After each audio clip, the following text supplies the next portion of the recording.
Yeah, that's a big dog hunt. Joe Staszak in the house with you once again. Time for another episode of Kallas Remarks with your host, Joe Staszak. That's Steve Kallas right there. What's up, Steven? Week Oh, six is on hand. We ready to go? all good, Joe. Great to be with you as always. You too, my man. I guess we'll take a little look back first before we move forward. Battleground, Pennsylvania did not go the Eagles' way once again. Too many mistakes. Carson Wentz, two more picks. One, maybe both weren't necessarily his fault, but again, the turnover hurt them early in the third quarter. They made a nice comeback, give them a lot of credit, but they just couldn't get out of their way in terms of the mistakes they made on third down. They couldn't get to Ben Roethlisberger, and they let Carson Wentz get sacked 5 times. Yeah, I mean, you got to give the Eagles credit from an offensive standpoint, but now this is the game where their defense lets them down. You wrote that article about the Steelers' defense, and essentially that's correct. They are what we thought they were, and we let them get away. Yeah. But I mean, Travis Fulgham, 10 catches, 152 yards, TD. He's your best receiver by 10 miles. 10 And I think miles. Ward is second. So I don't, you give the offense a ton of credit.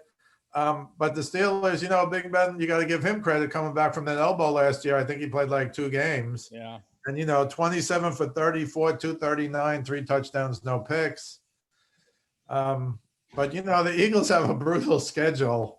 You're hoping, I know we'll talk about the future, but I don't know, to beat the Ravens is a tall order.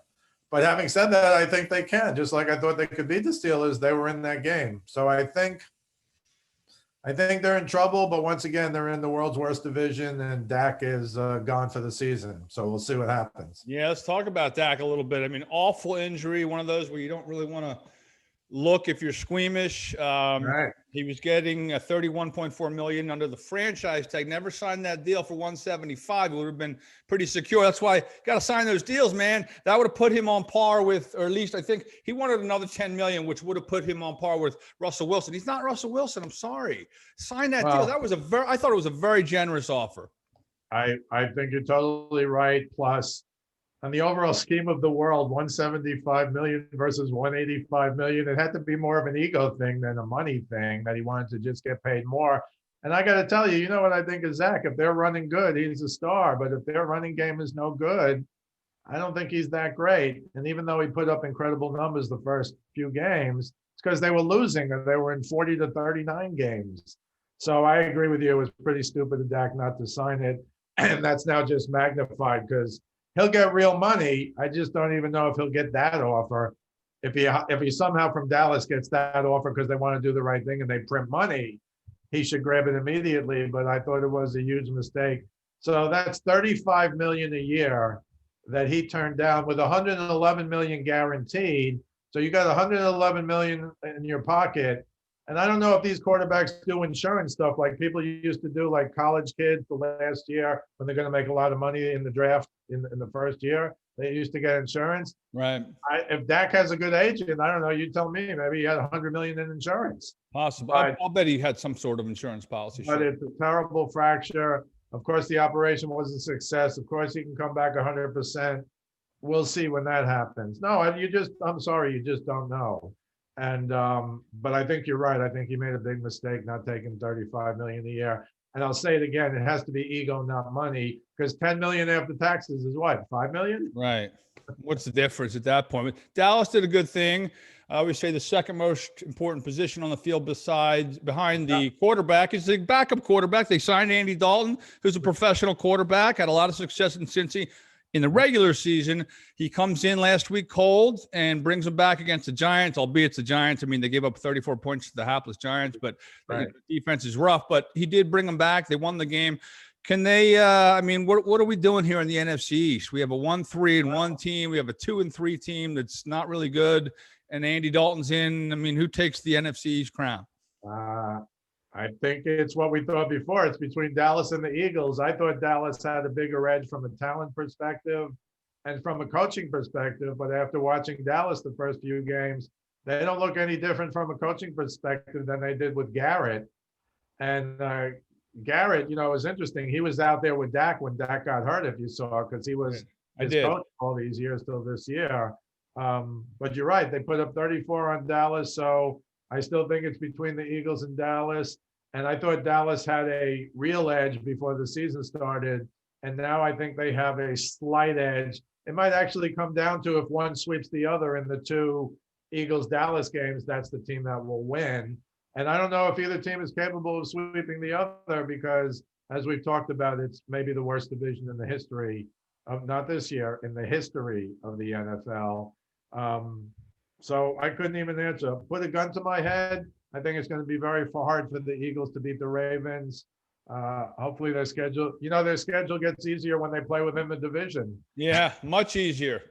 As it does for Dallas, but unfortunately for the Eagles, they already lost to Washington, so they're down one in what we all counted as a win. And with a 17-point lead, we counted it as an easy win. And of course, they lost that game. So we'll have to see. But because of that, I still think Dallas has a slight edge because I don't think they've played any. Well, they obviously won against the Giants, but the Giants aren't terrible. The Giants are bad, but they're not as horrific as the Jets, for example. Yeah. And I don't think Washington's any good, except they won the first game. Otherwise, they'd be, they're terrible as well.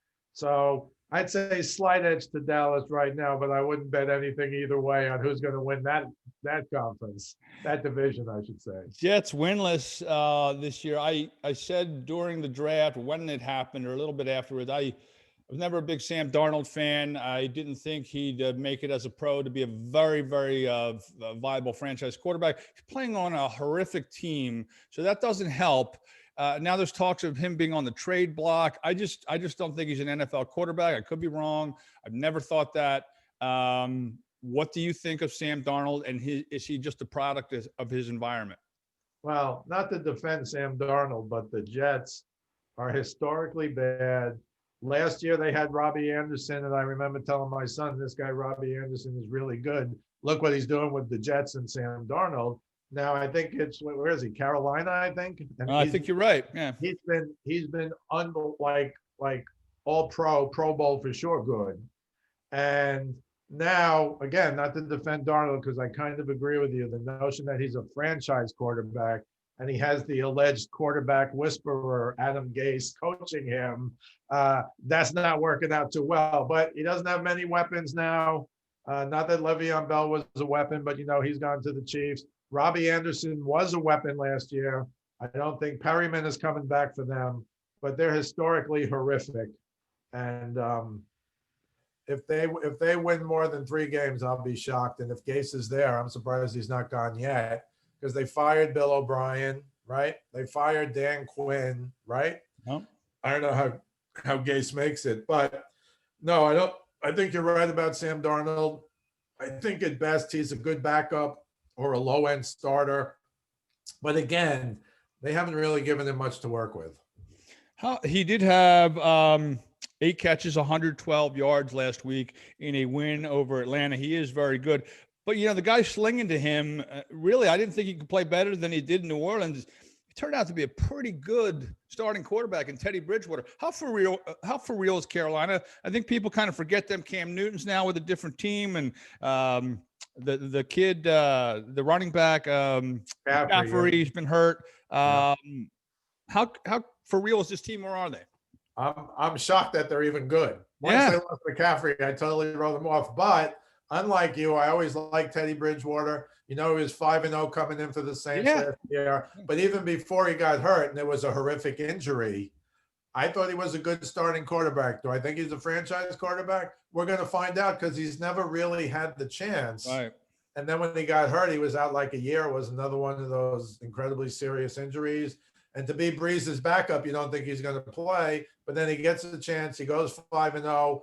I thought they might give him a lot of money, the Saints, but maybe they're going to go with Taysom Hill as the quarterback when Breeze retires. Breeze has not really been Breeze this year. We'll see if he gets better. But, I don't know if people look at Brady at 43 and then say Breeze can play another 2-3 years.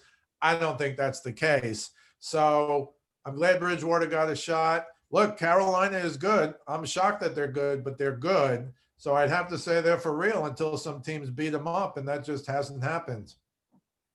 No, what happened to the Chiefs last week? I'm sorry, LA, Vegas comes in and puts up 40 in Arrowhead. Now I know it's not a packed Arrowhead Stadium, but there were some fans there and whatnot. Mahomes was kind of average. Derek Carr was very good, 3 touchdowns, 1 pick. And then they pick up Le'Veon Bell. Is he going to be a big solution to any problems? Because they're putting up 30 points every week anyway. Is that their problem? Right. I saw a thing that Mahomes has 9 defeats as the starter.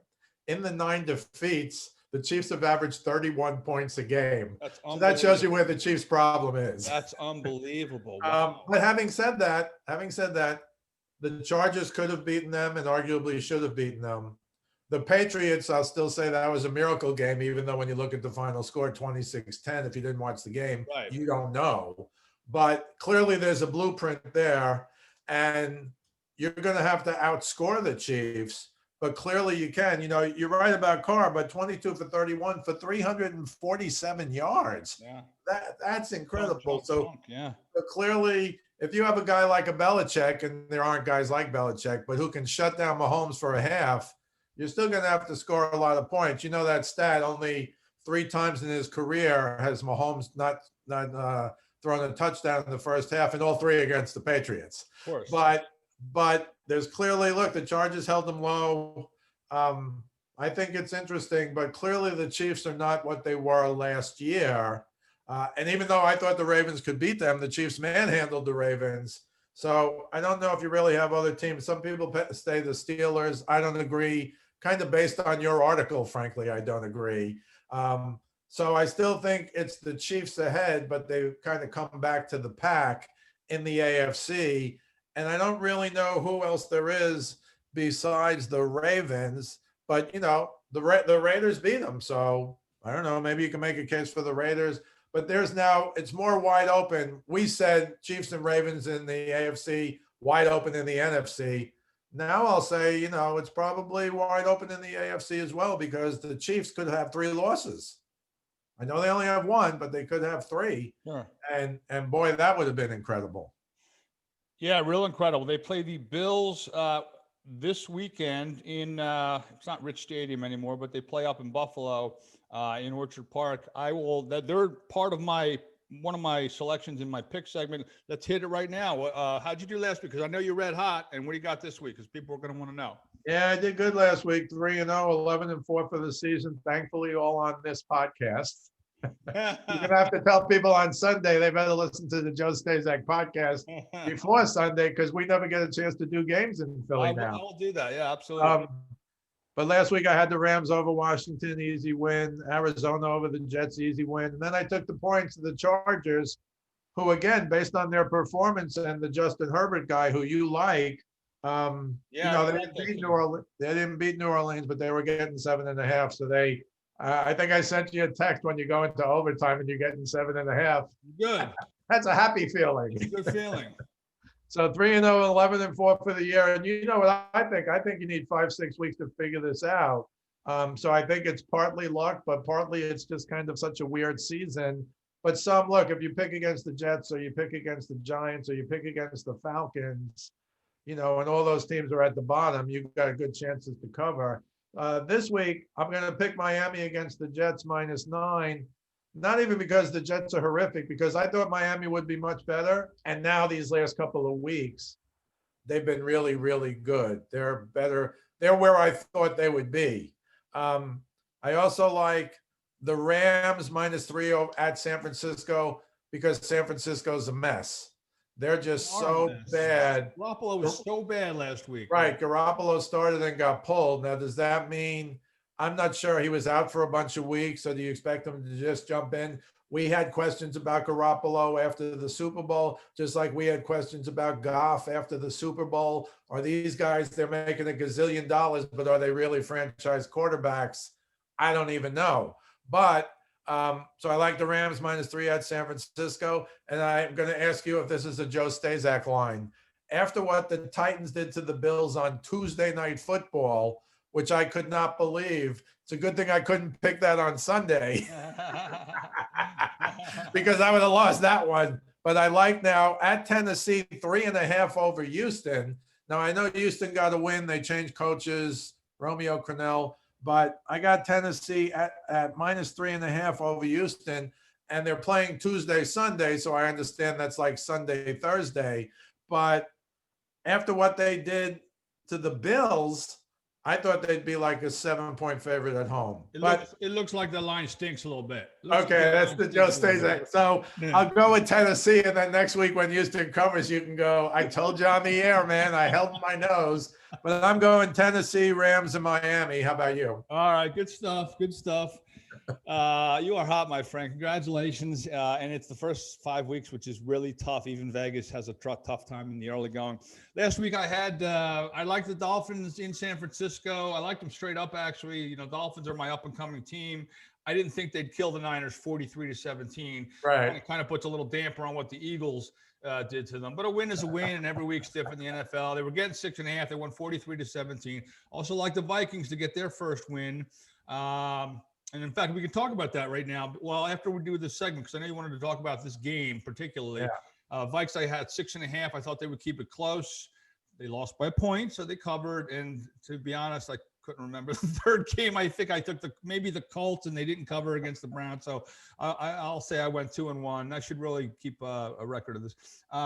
This week I have Brady over Rodgers. Anytime Tom Brady's getting points, I don't care where they're playing. Be playing on Caputus. That's fine with me. I will take Brady plus the 1. I know Aaron Rodgers is having quite the year, and they're running the ball very effectively as well.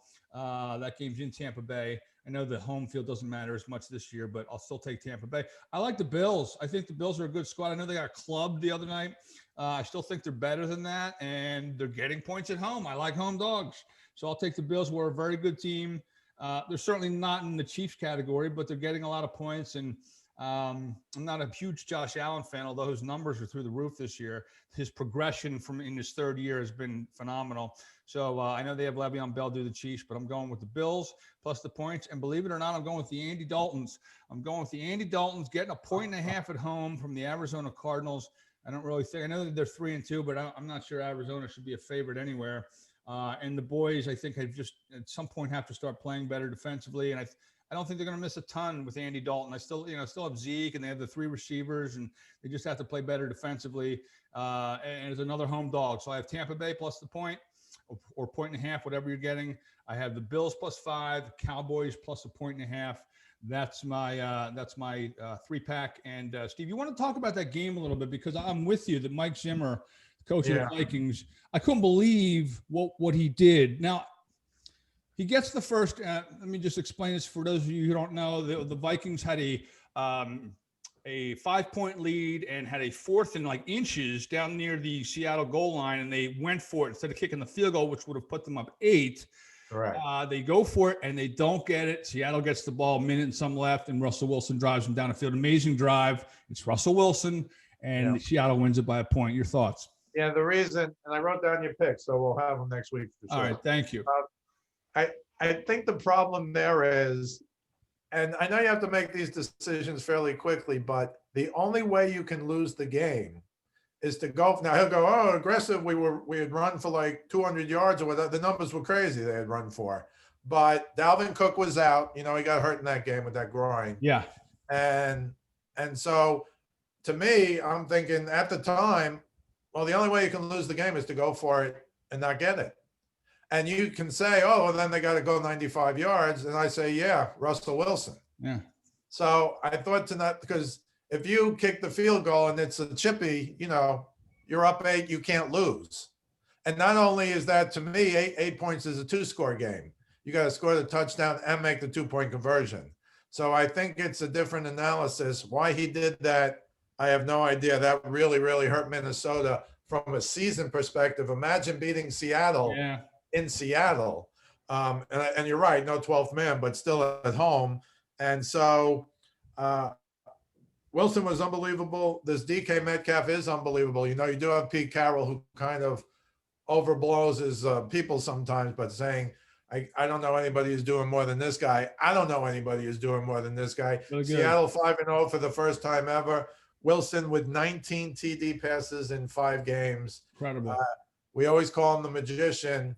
And right now it's him and Aaron Rodgers for the, I'm really interested in this Rodgers Tampa game, the one you picked, Tampa. But they're 1-1A for the MVP.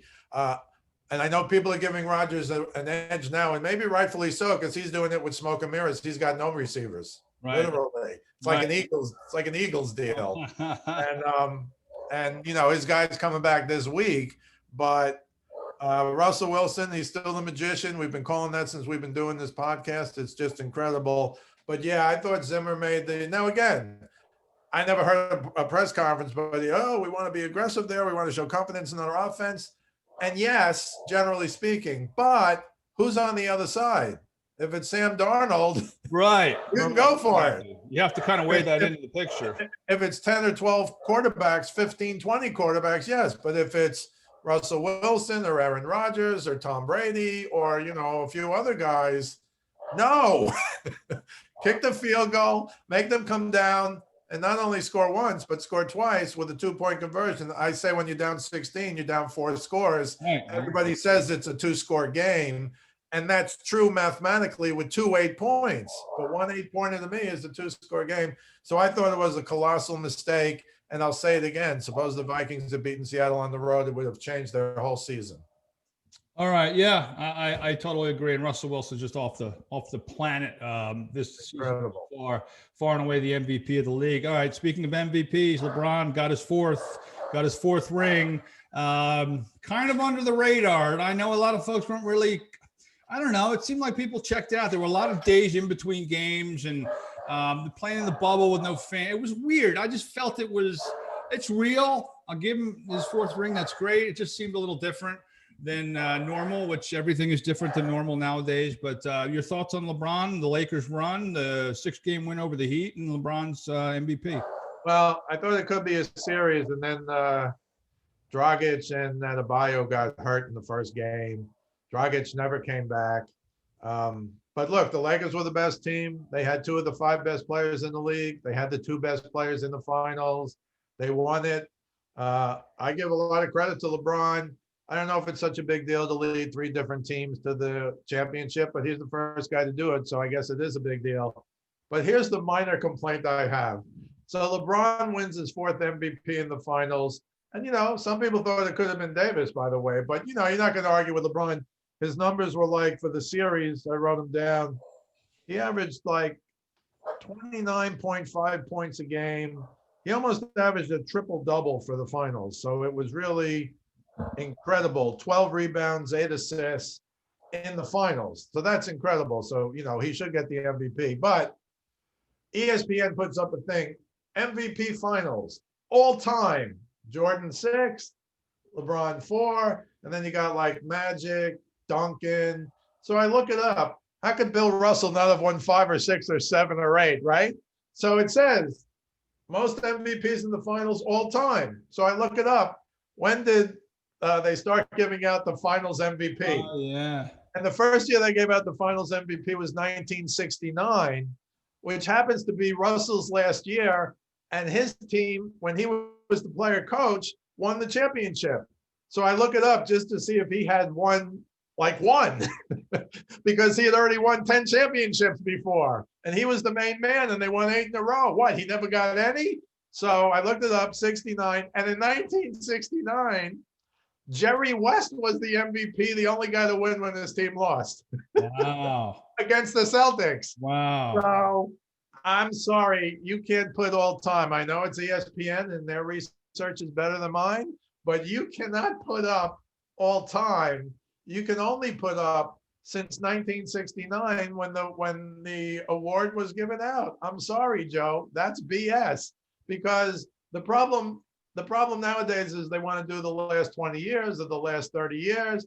And in the NBA, you kind of forget what arguably was the golden age when you had a young Kareem and you had Wilt and you had Russell and you had Oscar. Yeah. I'm sorry. So to say all time when it's not all time, I really don't like that stuff. It's almost like postseason home runs versus World Series home runs in baseball. Right. No. Don't tell me Ruth is, 18 or Mantle's 18 and Ruth is 15 and just show me anybody else who's near them, because there isn't anybody. But like Bernie Williams has more home runs than, Yeah. or whatever the numbers are. So to me, nowadays especially, you really have to look. I take nothing away from LeBron, but don't tell me 6'4", 333. And the first question that comes into my mind is, well, what about Bill Russell? And I'm not even the biggest Bill Russell fan in the world. He played with 7 Hall of Famers. So when I argue with my brother-in-law and he tells me Russell's head and shoulders the greatest player ever, I say, no. He's the greatest winner ever. Right. And there's a difference. Big But again, all credit to the Lakers. I will tell you this. How about this?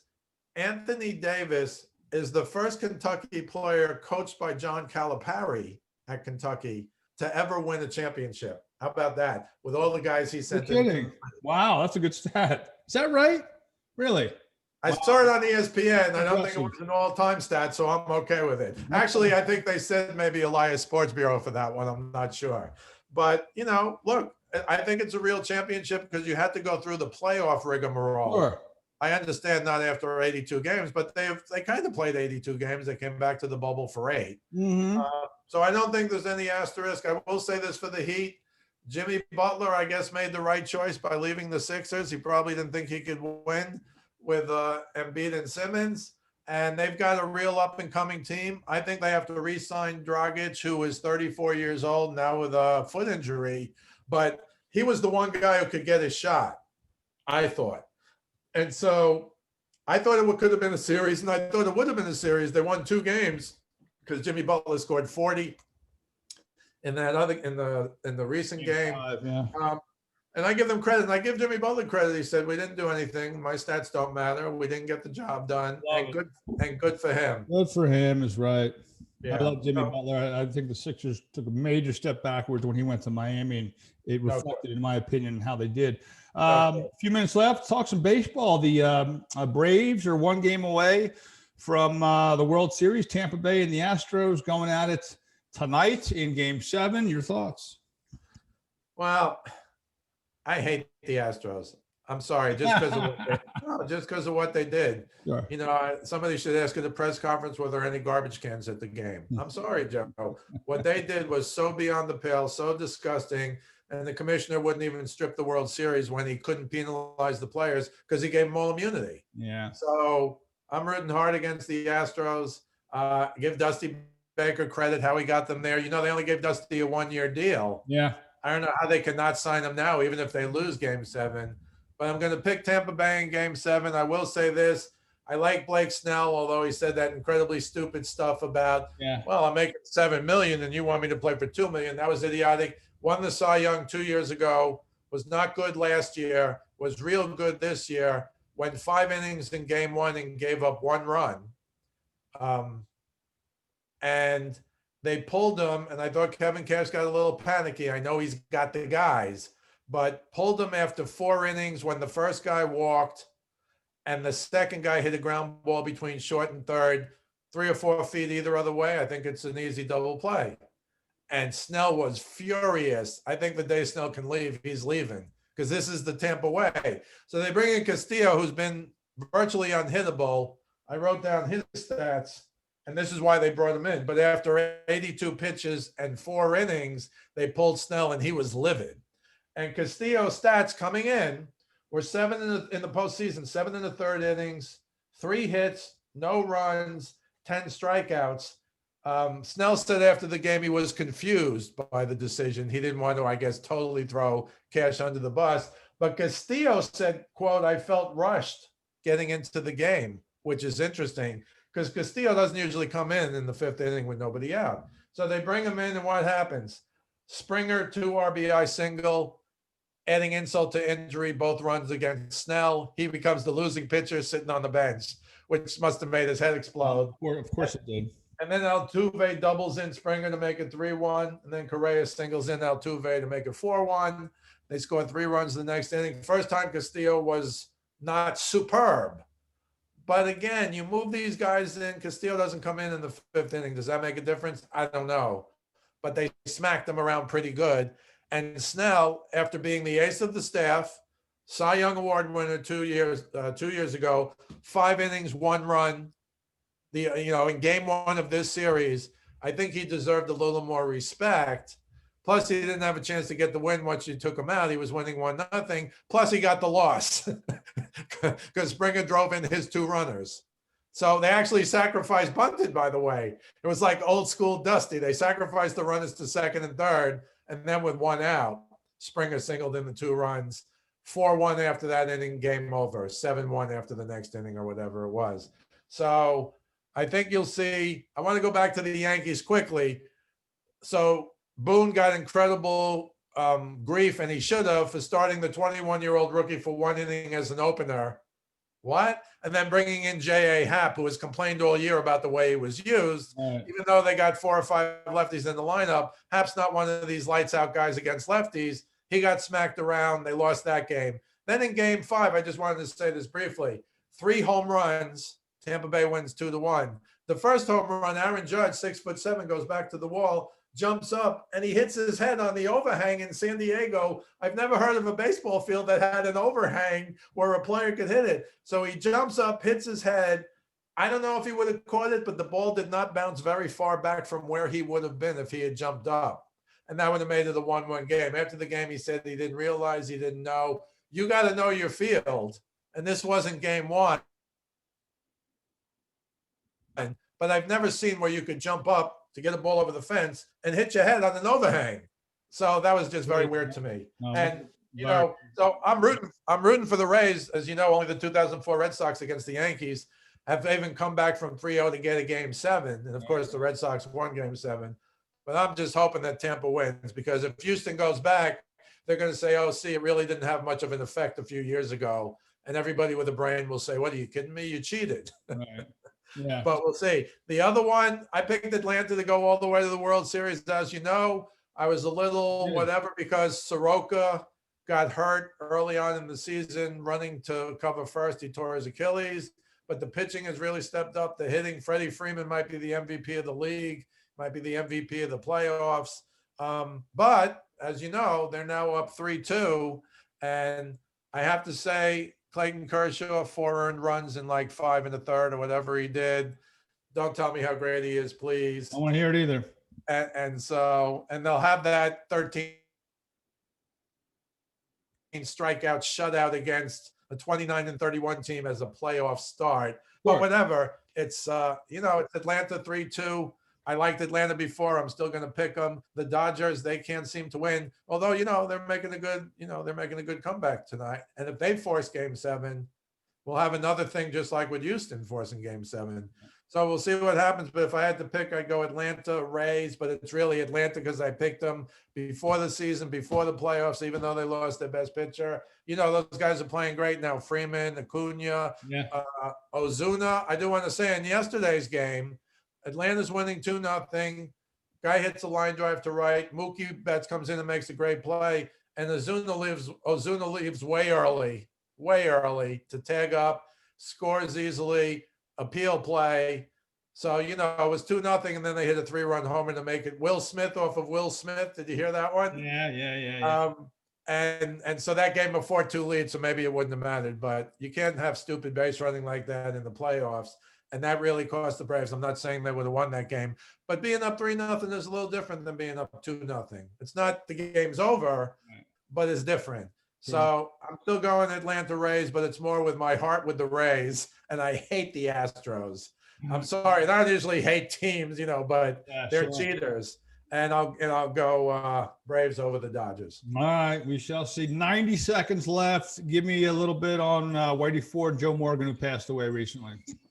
Oh, Whitey Ford, I have a great thing at Steve Kallas. Speaking of sports, I encourage everyone to go there because I found some interesting stuff about Whitey Ford. But, the main lefty in those teams, an incredible 236 and 106, highest win percentage in the 20th century for anyone with over 200 wins. Best friends with Mickey Mantle. I'll just give you one story I found out that I found interesting, but I encourage people to go. You got to scroll down to find the Whitey Ford thing, but it's worth it. In 1958, Ford and 3 other Yankees, Mantle, Berra, and Moose Skowron, went on the Ed Sullivan Show, which you probably know was the biggest show in the world back then. Sure. They sang "Take Me Out to the Ball Game," not that they're singers, but they sang it with a guy named Jack Norworth. And I didn't know any of this. I'm like, who's Jack Norworth? It turns out that Jack Norworth wrote the lyrics to Take Me Out to the Ball Game in 1908, 50 years earlier. Wow. So in 58, the 4 Yankees with this guy sing. So I got 3 or 4 things like that you'll find really cool that I didn't know. But one of the greatest lefties ever. Morgan, more recent, of course. When they talk about the Big Red Machine, nobody remembers Morgan was the MVP of the league in 75 and 76. The 2 years that they won the title. And they had Bench and Pete Rose and Griffey Sr. and Concepcion and Perez. Johnny Bench was probably the greatest catcher ever. And it was Morgan who won the MVP those 2 years. So, both Hall of Famers, obviously. And it's been a tough year for these guys because we're losing a lot of them, which is incredibly sad. Yeah, Morgan and Perez became members of the Philadelphia Wheeze Kids in 1983. They went to the World Series, came up short to the Orioles 4-1. Steve, great job as usual. You can catch Steve on my post-game show on Sunday night after the Ravens game, which takes place at 1:00. You can catch Steve at 9:10. We'll break down Eagles and Ravens. And then I am on again after the Giants game, which is this Thursday night. Steve hopefully can stay up and join me then between 11:30 and 1. We'll rock and roll. Like Steve said, catch his stuff on his Facebook page. Speaking of sports with Steve Kallas, you can also catch some of his videos at westchestercountysports.com. He's the sports editor there. You can follow me on Twitter at JoeStaszak975. You can watch his podcast every week on my Facebook page and on YouTube. So again, we appreciate everyone for listening and all the views and all the comments we get back and the feedback. Enjoy the games, everybody. Steve, great job as usual. Appreciate it, pal. And I'll be talking to you this weekend.